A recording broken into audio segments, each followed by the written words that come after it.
فأنا ناصح لإخواني بالصدع بالحق تبيض وجوههم. السكوت في مسألة الحزبية يضرها، فاصدع بما تؤمر وأعرض عن المشركين. سلامي على دماج ورجالها والشيخ يحيى ودار العلم يا سعد بانيها. Nah, bismillahirrahmanirrahim. Pada pelajaran kita Syarhul Manzumatil Baiquniyah, kita telah mengambil pada pertemuan sebelumnya pembahasan seputar hadis hasan. Itu tingkatan yang kedua. Tingkatan yang tertinggi adalah hadis sahih. Dan tingkatan yang kedua dunahu rutbatan yang lebih di bawah dari hadis sahih dari sisi tingkatan adalah hadis hasan. Telah lewat definisinya bahwasanya hadis hasan adalah hadis yang bersambung sanadnya. Ittasala sanaduhu binaqlil udul alladziina khaffa dhabtuhum aw dhabtu ba'dihim an mithlihi au arfa minhu, atau dengan kata lain dari seperti dia, yang khaf, yang ringan, yang di bawah tingkat kemantapan hafalannya, dari semisal dia juga setingkat dengan dia, yaitu yang dihukumi hadisnya dengan hadis hasan au arfa minhu, walaupun lebih thiqah dari dia apabila dia meriwayatkan dari yang lebih kuat hafalannya dan babnya daripada dia. Tapi hadis itu dihukumi yang paling rendah dari para perawinya. Wala yakunu syadzan wala mu'allan. Dan tidak pula syadz, tidak pula mu'all. Jadi seluruh syarat-syarat hadis sahih terkumpul pada syarat-syarat hadis hasan juga. Hanya saja apabila syartu as-sahih adalah dhabitan tam, dhabtan taman. Nah, yaitu yang memiliki kemapanan adab dari sisi hafalan, baik itu dhabtu al-hifz wa dhabtu as-sadr wa dhabtul kitab. Adapun hasan dunah, di bawah dari sisi hafalannya. Tidak sekuat rijalus sahih, tidak sekuat yang hadisnya hadis sahih.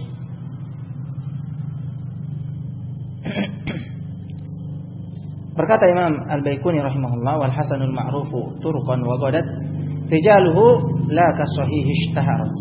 Nah, hadis hasan adalah hadis yang ma'ruf jalur-jalurnya. Nah, sebagaimana telah lewat bahasanya ini dikritik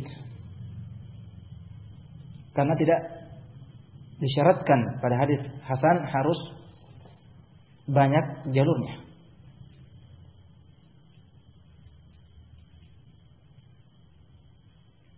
Wa qadat isyarat, kemudian menjadi rijaluhu, yaitu para perawinya, tidak seperti syuhrahnya rijalus sahih.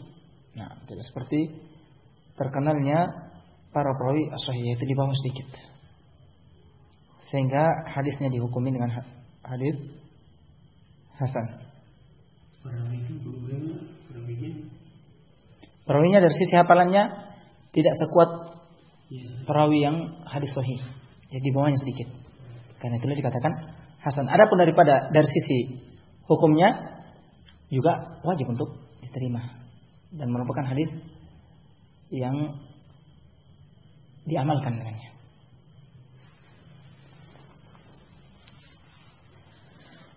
Dan yang kita bahas ini apabila dia disifati dengan hasan. Pembahasan berikutnya, fa in jumi'a ay as-sahihu wal hasanu fi wasfin wahidin atau fi wasfi hadithi wahidin. Bagaimana apabila kumpulkan pada satu hadis dengan penyifatan ini. Yaitu dikatakan sebagaimana Imam At-Tirmidzi terkadang mengatakan hadza haditsun sahih hasanun sahih. Nah, hadza haditsu hasanun sahih.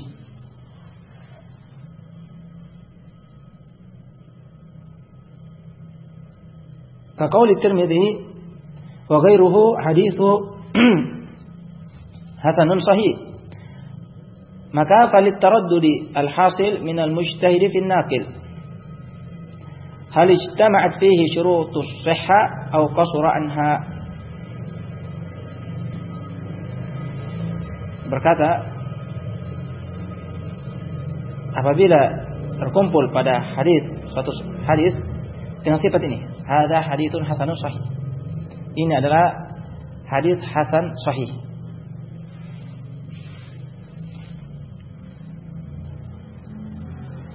Maka falitaraddudil hasil minal mujtahidi fin naqil. Kata beliau, karena taraddud, yaitu dia masih tidak bisa memastikan yang mana yang lebih tepat pada rawinya, apakah disifati dengan thiqah ataukah hasan. Nah, apakah hadisnya hadis sahih ataukah hasan? Kenapa bisa dia taraddud di situ? Karena ada kaum yang menghukumi dia hadisnya perawi ini dari para ulama bahwasanya hadisnya sahih. Dan ada dari sekelompok ulama atau ulama lain yang menghukumi hadis orang ini, perawi ini dengan hasan. Sehingga dia taraddud. Dia mau memilih pendapat ini atau pendapat ini. Sehingga dia mengatakan hadza haditsu hasanin sahih. Nah,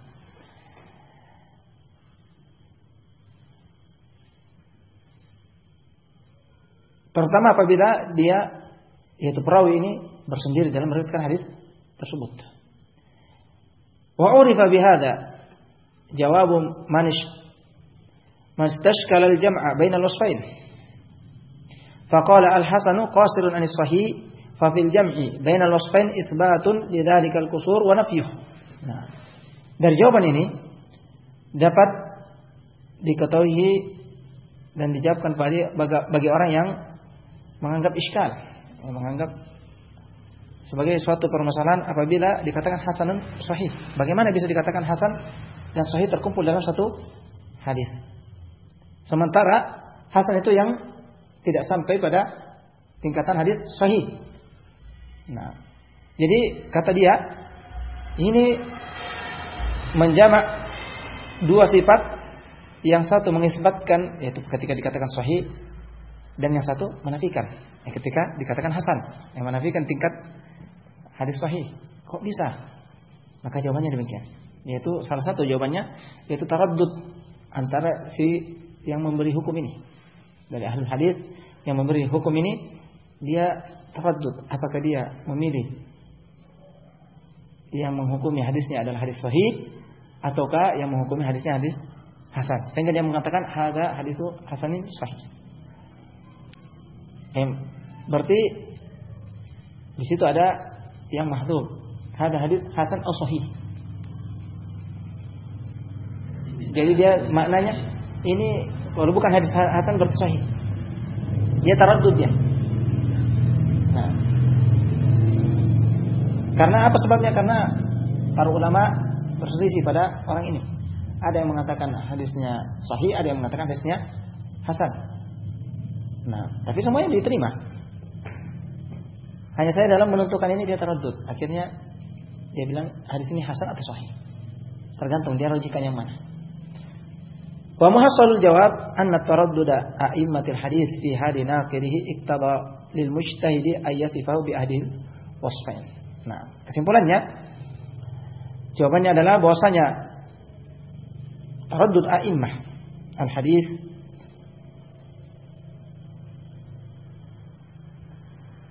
yaitu berbeda-bedanya para imam al hadis dalam menghukumi salah seorang perawi, yang menjadikan seorang mujtahid dalam menghukumi perawi tersebut dia tidak bisa memilih yang mana, atau dia memilih yang mana yang paling rajih di antaranya. dari dua sifat tersebut. Fa yuqalu fihi hasan bi'tibari wasfihi indal qaum, sahihun bi'tibari wasfihi indal qaum. Sehingga dia pun dikatakan padanya hasan di sisi sebagian ulama dan sahih di sisi sebagian ulama yang menghukuminya. Wa ghayatu ma fihi annahu hadza minhu harfa taraddud. Nah, jadi puncak yang ada padanya adalah dihapus huruf yang menunjukkan makna taraddud. Lianna haqqahu ay yaqula hasanun aw sahih. Nah, karena yang pantasnya dia mengatakan hasan atau sahih. Hadis ini hadis hasan atau hadis sahih, tergantung dia mau rajihkan yang mana. Nah, dan kedua wasfain sama, yaitu hasilnya sama, yaitu hadisnya muhtajjun bih, yang wajib diterima dan diamalkan dengannya. Karena hadis hasan dan hadis sahih itu semuanya diterima dan diamalkan. Wa hadza kama hadza fal-'atf min alladhi ba'dah. Nah, ini sebagaimana dihapus ataf dari orang yang datang setelahnya.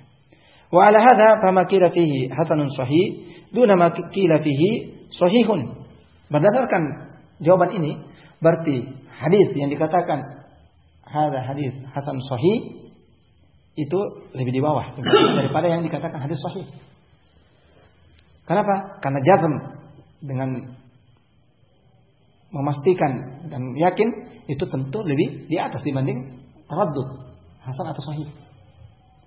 Sehingga hadis yang dikatakan sahih lebih tinggi tingkatannya dibanding hadis yang dikatakan hasan sahih.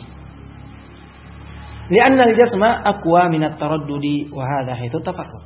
Nah, karena memastikan dan menetapkan itu lebih kuat daripada ragu antara dua sifat ini.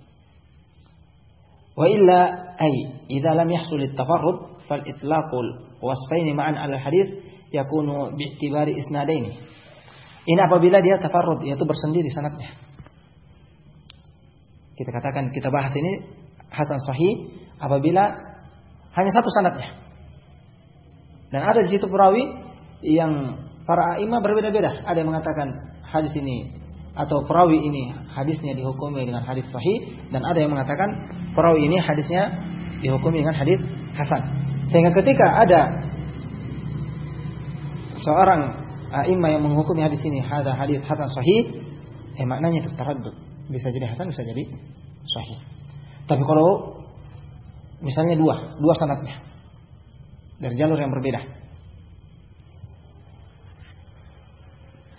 maka mengitlaqkan dua sifat ini terhadap hadis tersebut yakunu bi'tibari isnadain. Nah, jadi dia menghukumi dari dua sanad. Ahaduhuma sahihun wal akhar hasan. Apabila dia mengatakan pada hadis yang memiliki dua jalur yang berbeda, tapi hadisnya sama, hadisnya satu, tapi dari dua jalur yang berbeda. Ketika ahli hadis menghukumi bahwasanya hadis ini adalah hadis hasan sahih, maknanya bahwasanya satu sanad yang pertama sahih dan sanad yang kedua hasan. Ini maknanya. Wa ala hadza, berdasarkan hal ini, kalau berdasarkan dengan yang dua jalurnya atau lebih, fama qila fihi hasanun sahih fahuwa ma qila fihi sahihun faqat idza kana fardan li'anna kathratu turuq tuqawwi. Bukan fawqa ma qila fihi sahih faqat idza kana fardan li'anna kathratu turuq tuqawwi. Jadi berdasarkan hal ini, apabila dia memiliki dua sanad atau lebih, ada yang sahih dari sanad itu dan ada yang perawinya hasan, itu sanad ini sanad hasan dan sanad ini sanad sahih, maka kalau ini berdasarkan hal ini, maka yang disifati hasan sahih lebih kuat. Kenapa? Karena ada sahih tambah hasan, menguatkan, dan banyaknya jalur itu menguatkan hadis tersebut daripada hanya dikatakan sahih saja, karena itu menunjukkan dia cuma punya satu jalur yang sahih. Adapun ini ada jalur sahih dan ada jalur hasan. Nah, bisa dibedakan. Jadi apabila sanadnya cuma satu dan ada di situ perawi yang para ulama berselisih, ada yang mengatakan hadis fulan ini adalah hadis sahih. Dia sampai ke tingkat yang hafalannya kokoh dan termasuk dari jajaran orang-orang yang dihukumi hadisnya dengan hadis sahih. Dan ada dari kalangan ahlul hadis yang mengatakan tidak sampai kekuatan kekokohan hafalannya tidak sampai ke tingkat rijal sahih. Dia hanya pantasnya dihukumi dengan hadis hasan. Sehingga dalam keadaan ini apabila dia mengatakan hasan sahih, maka hadis yang sahih dengan jazm itu lebih di atas dibanding yang disifati hasan sahih. Dengan kondisi dia hanya punya satu jalur saja. Tapi apabila dia memiliki dua atau lebih jalur, ada hadis sahih, ada jalur yang sahih, ada yang hasan misalnya, maka dalam kondisi yang demikian, maka yang disifati hasan sahih itu lebih di atas daripada hanya hadis yang hanya memiliki satu jalur saja yang dinamakan hadis sahih. Karena banyaknya jalur akan lebih menguatkan hadis tersebut. Nah. Dan pembahasan berikutnya kita lanjutkan pada pertemuan berikutnya tentang pembahasan hasan ini.